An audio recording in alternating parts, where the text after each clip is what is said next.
Muchas gracias y buenas tardes. Mi nombre es Sebastián Troen, soy el vicepresidente ejecutivo de Conservación Internacional, encargado de nuestro trabajo en el campo, en los 26 países a donde estamos presentes a nivel mundial. Pero quería empezar diciendo que afortunado el país de Ecuador. Tienen la bella ciudad de Guayaquil y los ecosistemas a lo largo de la costa, los manglares que dan alimento y sustento a muchas familias, la joya natural que es Galápagos, y además tiene la sierra, los páramos andinos, que estoy convencido son entre los ecosistemas más bellos del planeta. Y eso no es suficiente. También el tema de lo que vamos a hablar hoy tiene una parte del bosque tropical más grande del mundo, de la Amazonía. Y la Amazonía, además de ser una maravilla natural, también es esencial para nuestra sobrevivencia y la sobrevivencia del planeta. Y eso es lo que voy a tocar hoy, digamos, lo que tenemos que hacer como sociedad para lograr que Amazonía siga intacto y que podemos recibir esos beneficios que mantienen el planeta estable y nos da tantas cosas como agua y aire. Siguiente. O tengo perfecto. Ahí vamos. Conservación internacional en las Américas. Entonces, para darles un poquito de contexto, no sé si tengo aquí, fenomenal. Muy bien. Conservación Internacional como organización trabaja en 3 prioridades para las Américas. El tema de los ecosistemas que dan agua para las ciudades o megaciudades de la región, como son la Ciudad de México, Bogotá y Río de Janeiro. En el caso, por ejemplo, en otra ciudad andina como Bogotá son los páramos. También trabajamos en el tema de conservación de los océanos en el Pacífico Este tropical, que incluye las aguas de Ecuador y las islas de Galápagos. Pero lo que voy a tocar hoy es justamente el tema del bosque tropical más grande del mundo, de Amazonía. Y es importante, y eso es nada más para resaltar el punto que hizo al inicio, recordar que si no cuidamos la naturaleza y si no cuidamos Amazonía, hay consecuencias, y esas consecuencias son directas. Yo no sé si recordaron como hace 5 meses en la ciudad de Mocoa, en Colombia, nosotros tuvimos un equipo, como 10 personas, pasando toda la semana en ese pueblo, Mocoa, en el departamento de Putumayo, en la Amazonía colombiana, y salieron como a las 7 de la noche de regreso a Bogotá. Al medianoche había lluvias muy fuertes y por haber sido deforestadas las zonas de Piedemonte, que son un pendiente muy grave, y por haber aguas muy fuertes se llevó una, digamos, avalancha de río que inundó la mitad de la ciudad. Murieron cientos de personas. Esa foto es tomada el día después cuando estaban, digamos, excavando los restos de la ciudad. El señor que llevó a nuestros colegas al aeropuerto, él y su familia desaparecieron por completo. Había barrios enteros. Y eso nos hace recordar que ese tema de la naturaleza, aunque nos emociona por el tema de la conservación, la biodiversidad, en ciertas zonas, y Amazonía es uno de esos, es un tema de vida y muerte. Además, los bosques son sumamente importantes para el tema del cambio climático.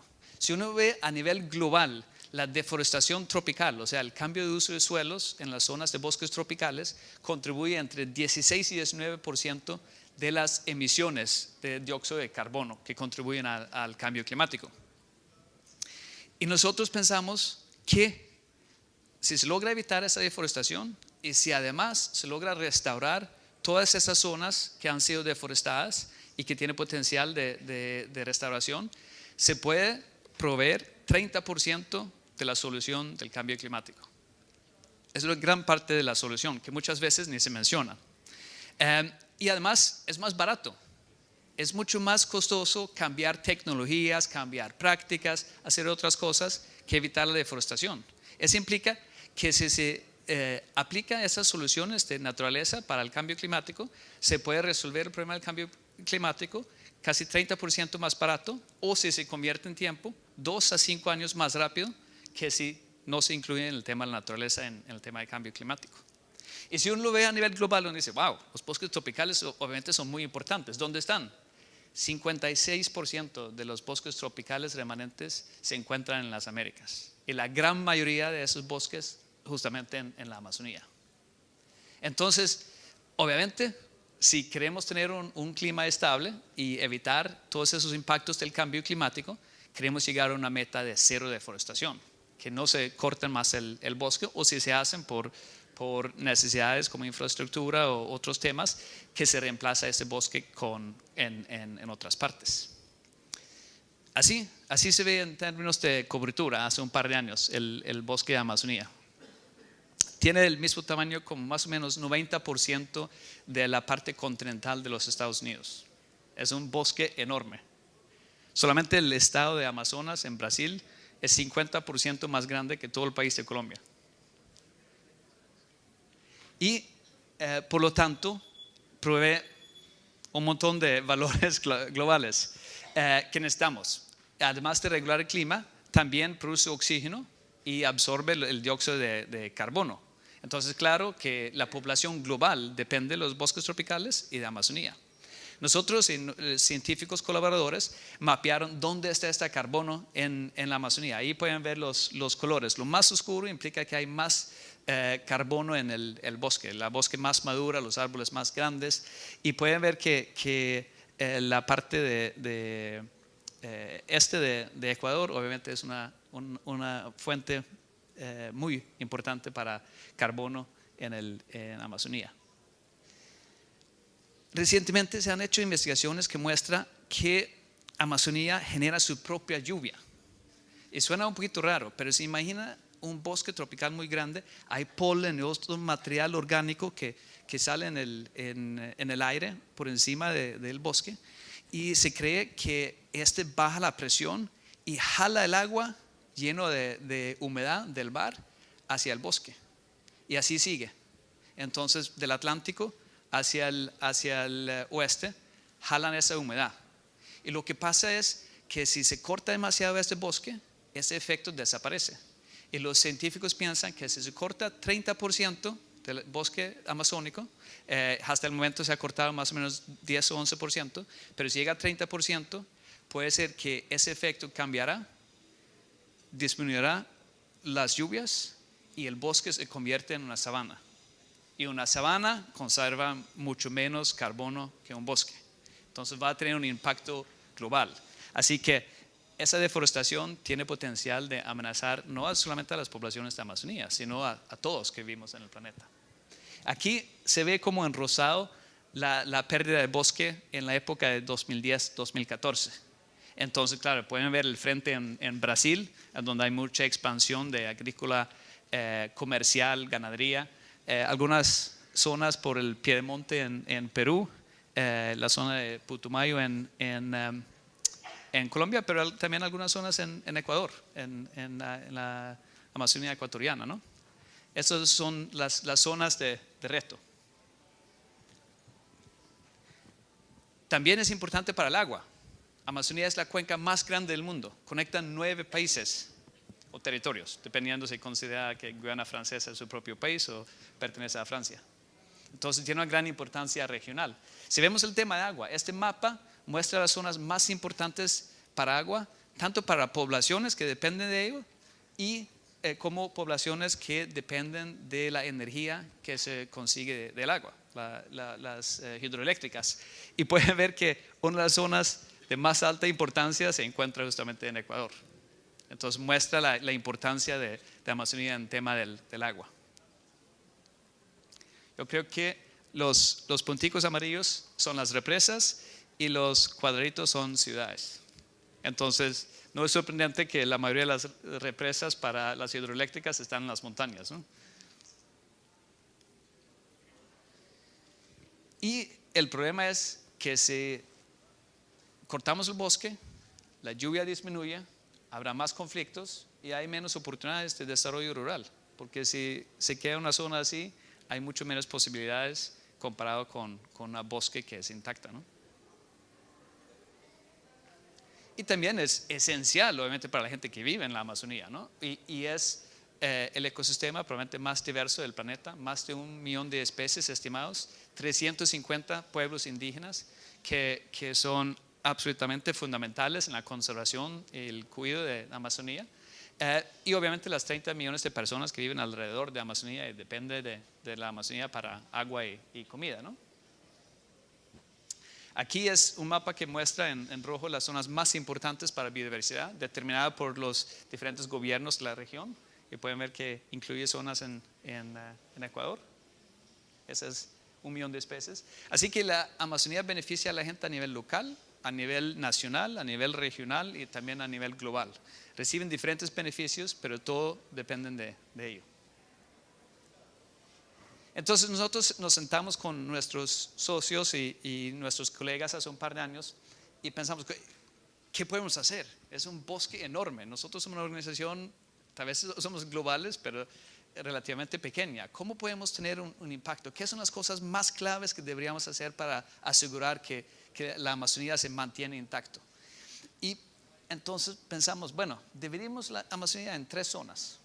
La parte verde, que son áreas protegidas y territorios indígenas ya reconocidos, porque sabemos, basado en ciencia, que estas zonas, por su manejo, tienen tasas de deforestación más bajas. Sabemos en rojo las zonas que se han perdido por mapeo satelital, se sabe dónde había bosque y ya no hay. Y después lo amarillo son bosques que aún no han sido protegidos, pero todavía están ahí, no han sido, digamos, deforestadas. Y para cada una de esas zonas necesitamos utilizar estrategias distintas para lograr que se mantengan en el futuro. Entonces, primero pensamos, ¿cuáles son las acciones que sabemos que reducen la deforestación? Mencioné áreas protegidas y territorios indígenas, pero también la aplicación de la ley. Brasil probablemente es el país que nos ha traído más éxitos en el tema de conservación y también más retos. De 2004 a 2012, Brasil redujo su deforestación en la Amazonía con 80%. Y una gran parte fue porque invirtieron más en aplicar la ley. También crearon áreas protegidas. El tema de incentivos económicos, en donde Ecuador ha sido un pionero con el programa de Sociobosque. Sabemos que esos pagos de incentivos, cuando la gente recibe ingresos por dejar a los árboles crecer en lugar de cortarlos, esos tienen impactos positivos. Y también el tema de la pobreza. Y aquí es un paradoja, pero zonas con índices de pobreza más altas, si uno ve a nivel global, normalmente tienen tasas de deforestación más bajas. Eso no implica que vamos a promover la pobreza, pero tenemos que tomar en cuenta que con más recursos es más fácil cortar el bosque. Entonces pensamos en la zona amarilla, ¿qué son las cosas más importantes? Bueno, a donde se puede crear áreas protegidas, porque sabemos que va a disminuir la deforestación. Obviamente, asegurar territorios indígenas. En ciertos lugares implica dar derechos, en otros lugares significa colaborar, mejorar la capacidad de manejo de los territorios, porque eso es algo que también se sabe que disminuye las tasas de deforestación. Los pagos por la deforestación evitada, que se conoce por sus siglas en inglés, REDD+, en donde gobiernos con muchos recursos pagan a países con menos recursos por desempeño. Entonces dicen, si ustedes se comprometen a reducir la deforestación con X%, van a recibir este pago. Cuando vemos sus resultados, ahí está el pago. Entonces el país que ha liderado ese esfuerzo ha sido Noruega, y han hecho tratos con varios países, los más famosos, Brasil, Indonesia, Guyana, en donde han dado hasta $1.000 millones en compromisos de pagos si logran disminuir las tasas de deforestación. Y lo que mencioné, los incentivos económicos, el programa Sociobosque. ¿Cuántas personas conocen sobre el Sociobosque, el programa aquí en Ecuador? Bueno, algunos. Voy a ver si seguro lo sobresimplifico, pero básicamente es zonas que tienen deforestación alta, han sido identificados. El gobierno tiene un programa donde los pueblos o comunidades pueden recibir pagos en cambio de que no deforestan. Y se ha visto que esos programas sí funcionan. Y basado en la experiencia aquí en Sociobosque, otros países lo han replicado.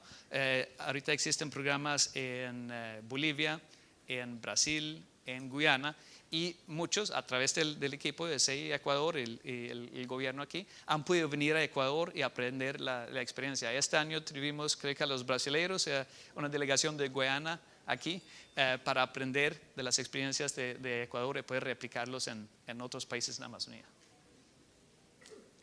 Y obviamente esas son las zonas a donde tenemos que enfocarnos más, ¿no? En esos temas de los incentivos. Lo más rojo implica que tiene vulnerabilidad más alta a deforestación futura. Es pasado un análisis que muestra dónde está la deforestación ahorita, porque lo hace más probable que cerca de ahí habrá más deforestación, pero también temas como infraestructura. La mayoría de la deforestación en Amazonía está cerca, poblaciones grandes, cerca de infraestructura, y en cierto modo más cerca de los ríos, porque obviamente eso implica acceso a esas zonas para poder deforestarlas.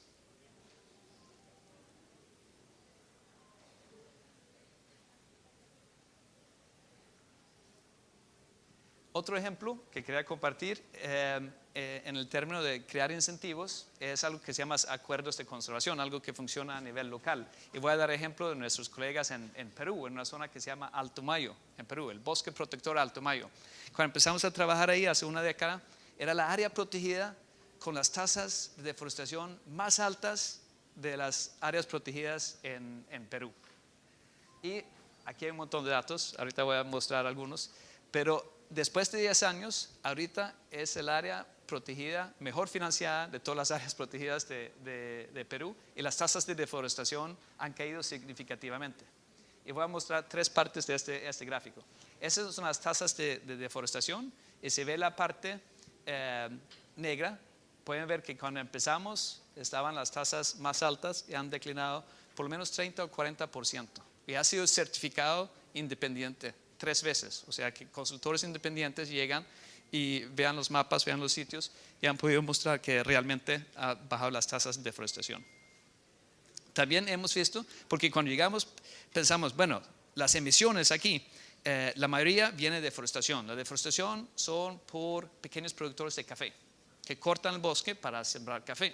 Entonces logramos trabajar con los caficultores para que utilizaran prácticas de café orgánico, de comercio justo, y se comprometieran a no deforestar. Y basado en eso se logró una disminución, pueden ver lo naranjo a lo azul, de 2011 a 2013. Pero cuando empezamos a medir las emisiones en todo el paisaje en Alto Mayo, nos dimos cuenta que el cultivo de arroz realmente tenía un impacto aún más grande en términos de emisiones. Entonces empezamos a trabajar con algunos de los agricultores de arroz y han convertido a sus arrozales en granjas de acuicultura, de un tipo de camarón de agua dulce, y han podido disminuir sus emisiones y aumentar sus ingresos. Y eso es algo que como organización que consideramos es sumamente importante. No vamos a lograr soluciones sustentables si la gente no se beneficia. Podemos tener todas las maravillas de naturaleza del mundo, pero si la gente no tiene de qué vivir, no va a ser sustentable. Entonces es algo que medimos también en los paisajes donde trabajamos. Y aquí pueden ver las personas que han logrado salir de la naturaleza. Y en promedio son 74% en ese paisaje. Los que están involucrados en la agricultura son los que han logrado salir mejor. Los de café o que lo combinan con cacao también. Y pueden ver que los pueblos indígenas en esa zona son los que han tenido más retos en tema de lograr salir de la pobreza. Pero es algo que consideramos es muy importante seguir midiendo y asegurando que se mejora para realmente lograr soluciones sustentables para la gente que vive en la Amazonía. Y después, obviamente, en el temas de los incentivos, lograr escalar esos programas a nivel nacional. Lo que ha logrado Sociobosque aquí, lo que esperamos que se logra replicar en otros países de la región. Y si logramos hacer esto, vamos a tener una buena oportunidad de lograr cuidar la parte amarilla del mapa.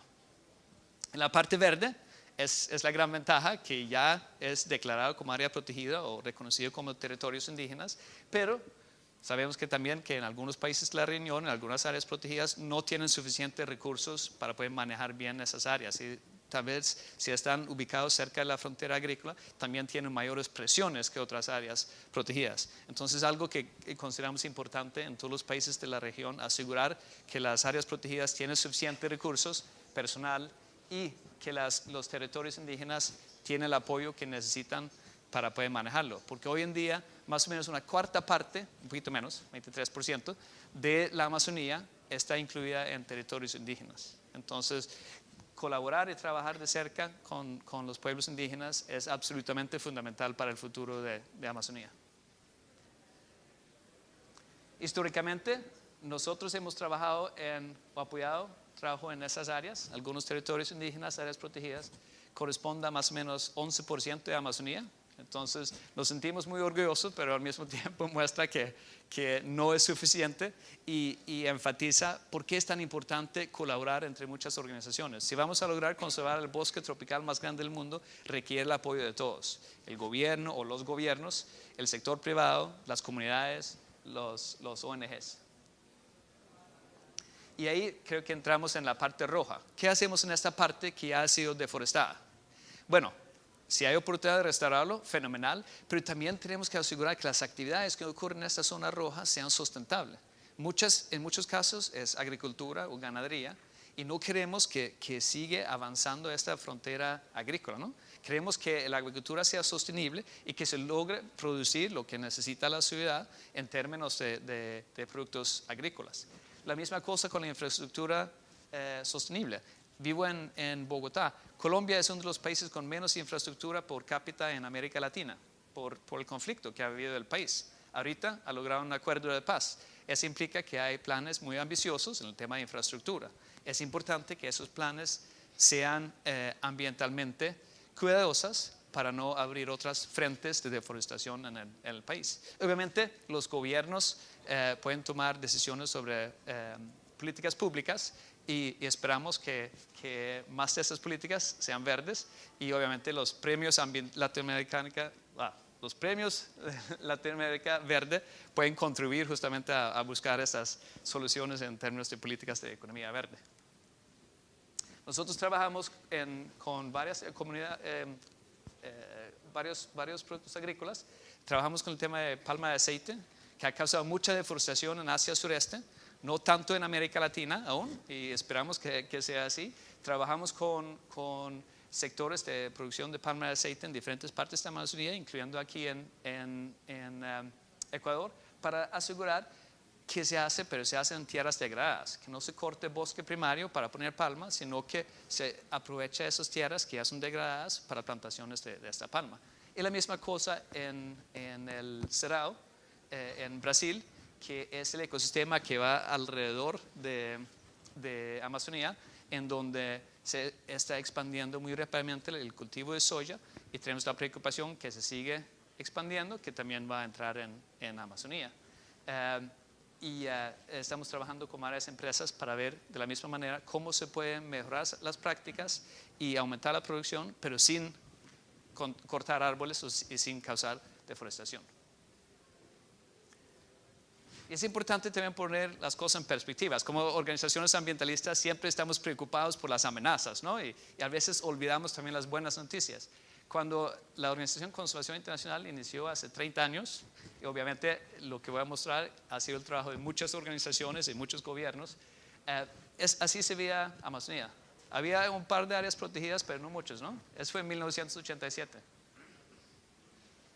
Hace 15 años había aumentado, pueden ver que había más áreas protegidas, pero también había más deforestación. Y ver lo que estamos hoy. 45%, 46% de Amazonía hoy en día es área protegida o territorio indígena. Es un gran logro en 30 años, ¿no? Esperamos que 30 años más hacia el futuro, que sea aún más verde y que la otra parte sea manejada de una manera sostenible. Así que esperamos que si logramos mantener las partes de Amazonía y implementar esas estrategias, que vamos a poder llegar a una situación en donde la deforestación pare y la gente puede seguir beneficiándose del bosque. Entonces, ¿cómo pueden ustedes ayudar? Seguro ya muchos de ustedes están trabajando en el tema de conservación, pero también pueden inspirar a otros a través de sus acciones y a través de su conocimiento y compartiéndolo con amigos. Pueden inspirar a que la gente tome acciones y conciencia sobre el tema de conservación. Pueden aprender más sobre Amazonía, obviamente como el bosque tropical más grande del mundo, hay muchas cosas por aprender. Si trabajan en el sector público, pueden promover políticas y prácticas sostenibles. Si trabajan en el sector privado, y obviamente pueden apoyar a la conservación y organizaciones y comunidades que están involucradas en el tema de conservación. Así que mantengamos la Amazonía verde para la gente. Y quería decir que cuando uno va dentro del bosque, vamos para aprender más, vamos para explorar y para tener nuevas experiencias, pero también vamos para buscar nuestra salvación y la salvación de toda la humanidad, porque todos dependemos de Amazonía y lo que ese bosque nos provee. Gracias.